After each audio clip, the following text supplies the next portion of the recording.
1225, près du Mont Cassin, dans l'esprit et la règle naît Thomas d'Aquin. Génie, il suit ses études à Naples, à Paris, disciple d'Albert le Grand, de sa philosophie. Docteur angélique, vrai maître du bonheur, il unit raison et foi, la loi et le cœur. Dominicain, il enseigne la théologie, se plonge dans Aristote et l'alchimie. Cherche la vérité, fut toute la lumière, lis raison et foi en la source première. Ouvre ton cœur et fais rayonner son feu, tu seras uni heureux comme Dieu.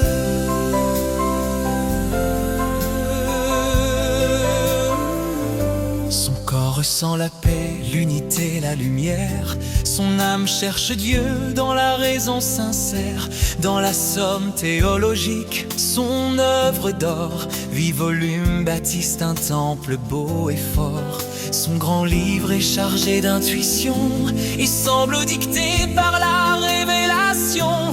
Il enseigne aux esprits la route du mystère, où l'ange nous conduit vers la vérité claire. Cherche la vérité, fais toute la lumière, lis raison et foi en la source première.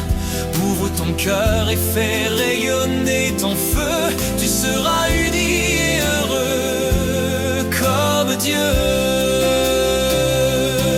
Cinq remèdes enseignent à vaincre la douleur, la prière, le chant, la bonté, la chaleur, et le doux entretien d'un être de lumière. Ainsi l'ordre naîtra sous ta main familière.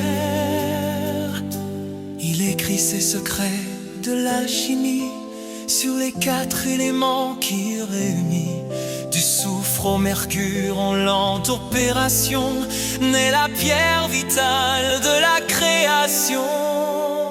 Il retrouve Dieu avant ses 50 ans, en être libre, heureux et conscient. Canonisé, puis docteur de l'Église, il nous chante un amour qui divinise.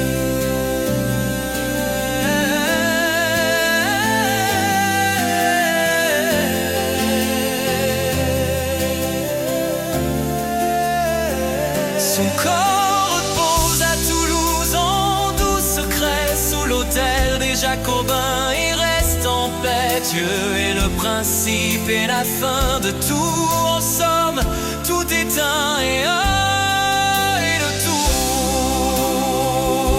Notre monde s'enfonce en quête de matière, pesant tout en petits profits et poussières. Aucun respect des valeurs et des lois, là où t'auras lié raison et foi.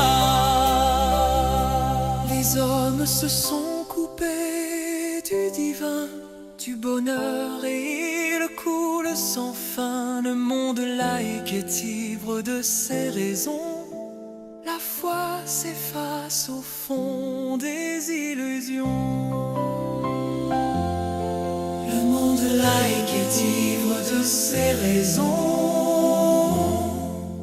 la foi s'efface au fond des illusions.